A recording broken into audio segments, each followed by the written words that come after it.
নমস্কার বন্ধুরা, প্রবাসী খুঁটিনাটি একটি নতুন ব্লগে আপনাদের সবাইকে স্বাগত। সন্ধ্যা এখন 7টা। গুজরাটে সন্ধ্যা হতে অবশ্য একটু দেরি হয়।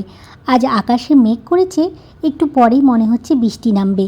ওই জন্য অন্ধকার হয়ে এসেছে, তাই সন্ধ্যাটা বসিয়েই দিলাম। বরমশাই অফিস থেকে এসে গেছেন, আর ছেলেও বিকেলে খেলে বৃষ্টির জন্য তাড়াতাড়ি ঘরে চলে এসেছে। এই যে বৃষ্টি শুরু হয়ে গেছে। আর জানেন, আমাদের এই জামনগরে এই প্রথম বৃষ্টি শুরু হলো। এখানে বৃষ্টিটা একমাত্র বর্ষার টাইমেই হয়, বাকি সিজনে হয় না বললেই চলে। ওই জন্য আমরা হচ্ছি বৃষ্টির কাঙাল। বৃষ্টি হলে এখানের লোকজন ঘর থেকে বেরিয়ে ভিজতে শুরু করে। আজ কিন্তু বৃষ্টিটা খুব জোর হচ্ছে। যখনই বৃষ্টি হয় আমি এই ব্যালকনিতে এসে দাঁড়াই। খুব ভালো লাগে এই রিমঝিম বৃষ্টি পড়া দেখতে। এমন এক বৃষ্টির বিকেলে একটু কিছু তেলে ভাজা না খেলে জমছে না, তাই গরম গরম নিয়ে চলে এসেছি পেঁয়াজের পকোড়া। হা হা হা, বাইরে বৃষ্টি আর তার সাথে গরম গরম পকোড়ার মজা। সন্ধ্যাটা জমে গেল। সৌরিনও ভীষণ খুশি পকোড়া পেয়ে। আজ আবার রাত 8টা থেকে 8:30 পর্যন্ত লাইট থাকবে না, মক ড্রিল শুরু হবে। 7:30টার মতো বাজে। চলুন আধ ঘন্টার মধ্যে রাতের খাবারে কিছু একটা বানিয়ে ফেলি। চলে এসেছি রান্নাঘরে। আজ বানাবো একটু সয়াবিনের তরকারি।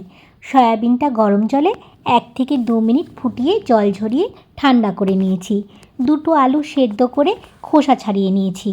আর কিছু শুকনো মশলা নিয়েছি, যেমন ফোড়নের জন্য শুকনো লঙ্কা, তেজপাতা, কিছু গোটা গরম মশলা আর 1 চামচ মতো 5 ফোড়ন নিয়েছি। হলুদ গুঁড়ো, লঙ্কা গুঁড়ো, জিরে গুঁড়ো আর স্বাদ অনুযায়ী লবণ।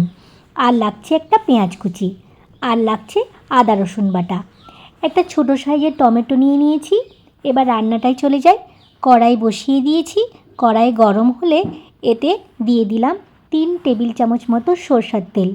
তেল সামান্য গরম হয়ে এলে এতে দিয়ে দিলাম একে একে শুকনো লঙ্কা, তেজপাতা, গোটা মশলা ও 5 ফোড়ন। একটু নেড়ে চেড়ে নিয়ে দিয়ে দিলাম কুচনো পেঁয়াজ কুচি। পেঁয়াজের কালারটা যাতে ভালো আসে তাই জন্য এতে দিয়ে দিলাম 1 চামচ চিনি। পেঁয়াজ একটু ভাজা ভাজা হয়ে এলে এতে দিয়ে দিলাম 1 চামচ আদা রসুনের বাটা। পেঁয়াজ আদা রসুন একটু ভাজা ভাজা করে নিয়ে এতে টমেটো কুচিটা করে দিয়ে দিলাম। একটু জল দিলাম, দিয়ে ভালো করে নেড়ে চেড়ে শুকনো মশলাগুলো সব দিয়ে দিলাম। এবার সমস্ত মশলা খুব ভালোভাবে নাড়াচাড়া করে নেব যতক্ষণ না মশলার থেকে তেল বার হয়ে আসে। এরপর এতে দিয়ে দিলাম সেদ্ধ আলুর টুকরো ও সয়াবিনের বলগুলো। ভালো করে নাড়াচাড়া করে 5 মিনিটের জন্য ঢাকা দিয়ে দিলাম।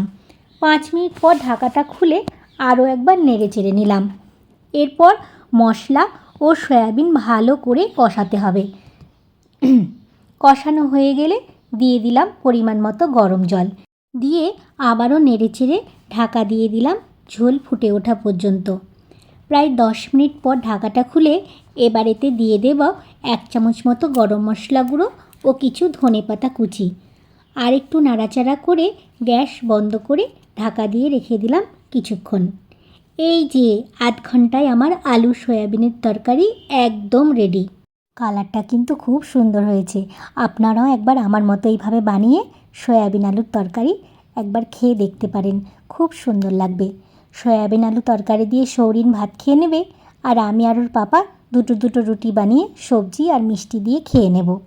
আমাদের জামনগরে মক ড্রিল শুরু হয়ে গেছে। এই দেখুন, চারিদিকটা দেখুন কি অন্ধকার। তার মধ্যে কিছুক্ষণ আগে বৃষ্টি হলো, না হলে এখানে 8টায় প্রতিদিন সন্ধ্যা হয়। এতটা অন্ধকার হয় না, বেলাবেলায় থাকে। আজ আকাশ মেঘলা হয়ে আছে, ওই জন্য পুরো অন্ধকার। সৌরিন আর তার পাপা শুয়ে শুয়ে গল্প হচ্ছে।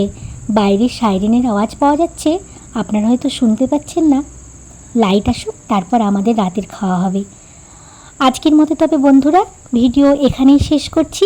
কেমন লাগলো অবশ্যই জানাবেন। ফিরে আসবো পরের একটি নতুন ভিডিও নিয়ে। নিত্য নতুন ভিডিও দেখতে আমার চ্যানেলটিকে সাবস্ক্রাইব করার অনুরোধ রইল। সবাই ভালো থাকবেন, পাশে থাকবেন। ধন্যবাদ বন্ধুরা।